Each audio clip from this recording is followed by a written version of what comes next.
This is CNN, the Cable Mid Network. Hey there, this is Stephen Brown with the news for fountain pens. In a tragic accident on the motorway between London and Paris, no fountain pens were permanently damaged.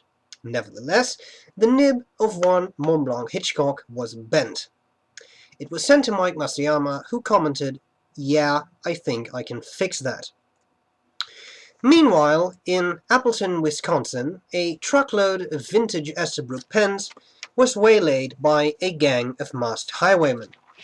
Mr. and Mrs. Anderson of AndersonPens.net, the intended recipients of the aforementioned truckload, comment on the situation. Well, we bought a truckload of Esterbrook pens from a seller on eBay, and we thought we got the deal of a lifetime when he was willing to cover shipping.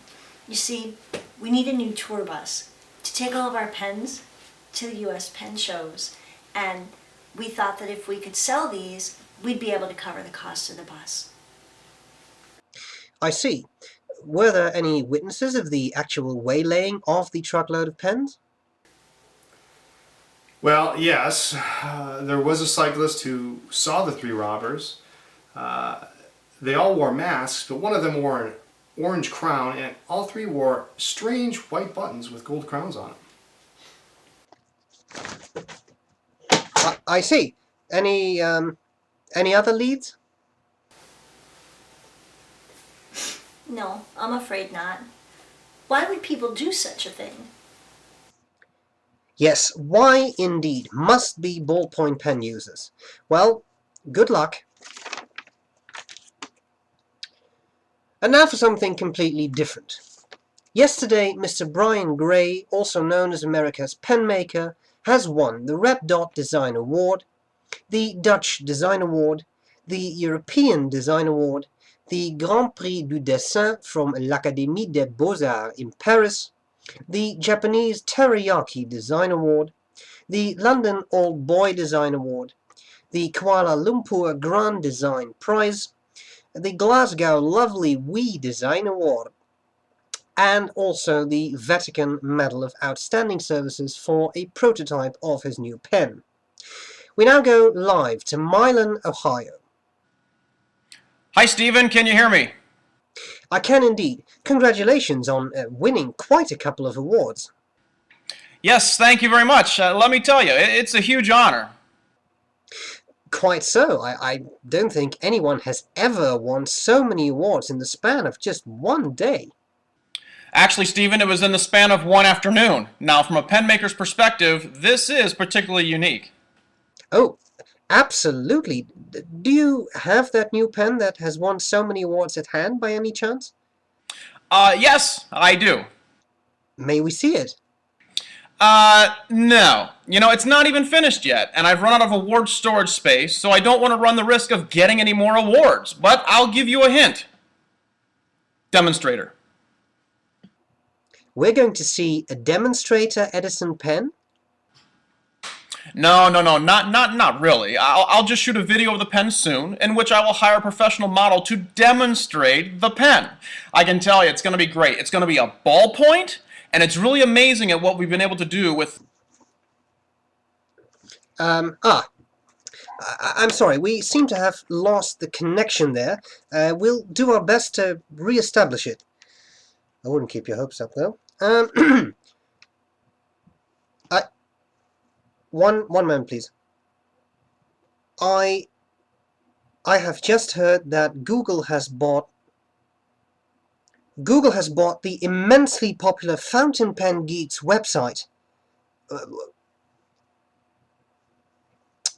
We go live to the press conference that's given right now by one of the website's initiators. Which is what we do to ballpoints. Fountain Pen Geeks, FP Geeks, started as a small thing. We just got bigger, and fans from all over the world have found us. They have liked us, and they've supported us. Our fountain pen radio has been immensely popular, and we think that we have contributed to the website's success. Now, apparently, our huge traffic was noticed by Google at some point, and since our website is on their servers, they actually have a 99.9% uptime. That 1% downtime, yeah, That's us. We took down their servers with all our traffic. It was amazing. At that point, I think they noticed us, and that's when they made an offer. Yes, you in the back. Millions. No. Think bigger. Billions. Yes. Dollars. You. I'm sorry. Can you repeat that question? Oh, the split. Yes, it was very fair. Eric and I, we took 45%, and then we left 10% to that Dutch guy. Nobody really likes him anyways. What am I going to do with it? Well, let's see. I think my first acquisition will be Mont Blanc. I'll do away with all those crappy ballpoints and cologne and jewelry, and I'm really going to ramp up fountain pen production. In the meantime, I have an island being built. It's in the shape of a nib, and I'm going to have a mountain in the middle in the shape of an Ackerman bottle. It's going to be awesome. Oh, I'm sorry. Excuse me. Hold on. I've got to take this. Yeah? What do you mean you can't find him? He's the only white guy down there in Mexico, and he's probably got a bunch of fountain pens on him. It shouldn't be that difficult. Oh, this is ridiculous. I'm sorry. This interview is over. I got to go.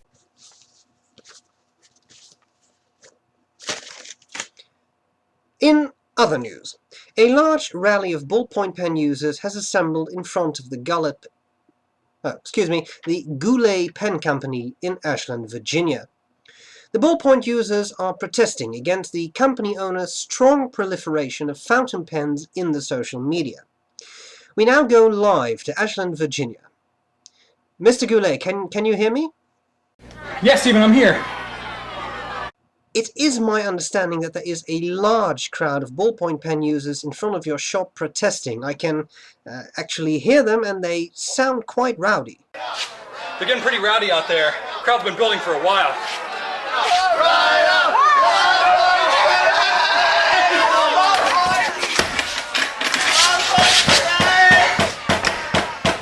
They're not messing around, but neither am I.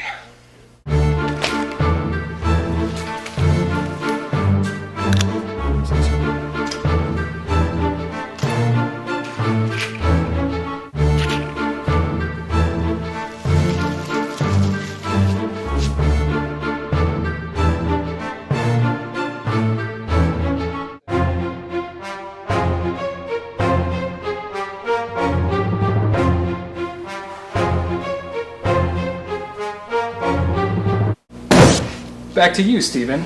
I need to dispose of some ballpoints. Well done, Brian.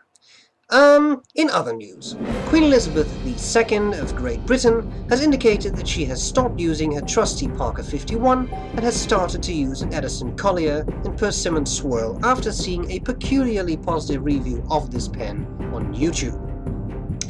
President Barack Obama has announced a bill that will ban ballpoints from all schools. Quote, "Yes, we can write with fountain pens."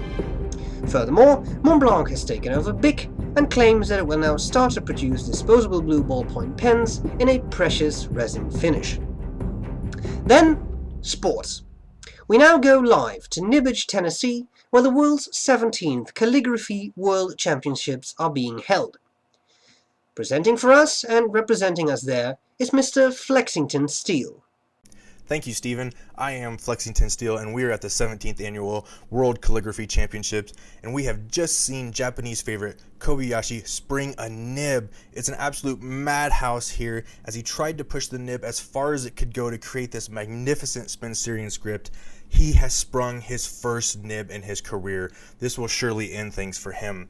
The audience, they've gone wild, and now, as a contestant is sitting down, there's only one person that this could be. The one, the only, Mr. Michael Saul. As he takes his seat, a crushing silence ensues. He makes his first dip, and now he starts to write.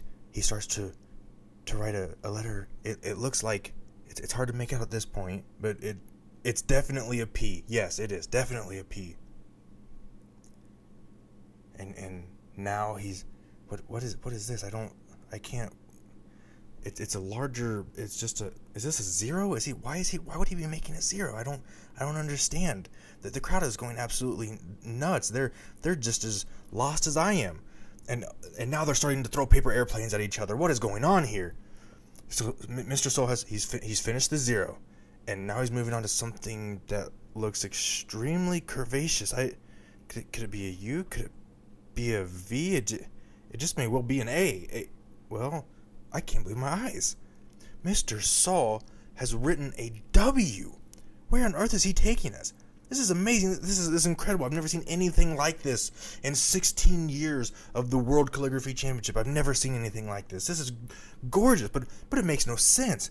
The audience, they've fallen completely silent. They don't have a clue what's going on here. Mr. Saul, he takes another dip, and as I just what is he writing? I don't believe my eyes. Is this? Can it be? He has written Pone. P0WN. He's written Pone. What a magnificent performance. A hilarious blend of modern texting language and classic calligraphy. The crowd is going absolutely nuts. They're jumping up and down. This is insane. In all my years as a sports journalist, I've never seen anything like this. Mr. Soul, and what he's stepping up to the stage to claim his prize, but of course they've handed him gold. He's clearly taken that, but he's gotten second place as well. What is this? And third? He's taken first, second, and third in a clean sweep at the 17th annual Calligraphy World Championships. This is just unreal. I'm spent. Stephen, back to you. What a fantastic event that was. Congratulations, Mr. Sull. Finally, the weather, with Professor Tarquin Danglebury. Ah, yes, there you are. Yes, well, in the north, expect heavy showers of Bay State blue, and the whole day will probably be overcast with gris nuage. In the south, excuse me, one moment. In the south, temperatures continue to rise, and the day will end with a glorious Apache sunset. In the west, be careful, because there is likely to be a Cavendish storm. Finally, in the east, one moment please. In the east, the sun will be as bright as Bouton d'Or. Traffic in the Bay State area, please be advised that a blue-nosed bear roams the highways. He escaped from Noodler's zoo. Stephen, back to you. This was Stephen Brown for the Fountain Pen News. I wish you all a very pleasant fountain pen day. Please use your pens, have some fun with them, maybe try to convert a colleague or fellow student or two, and in general, just enjoy your pens. And finally, here are just a few bloopers you may enjoy. Bye-bye. It's not even finished yet, and I've run out of award storage space, so I don't even want the... hang on a sec. Cut. Nope. Ready? Got my shirt in there. Try again.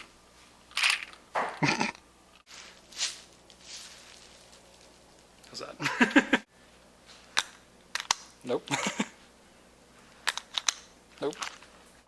Back to you, Steven. It does not be floppy on me. Okay. Oop.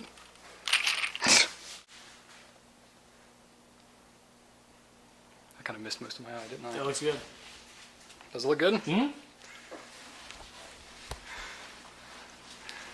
That looks pretty awesome. Yeah. This is ridiculous.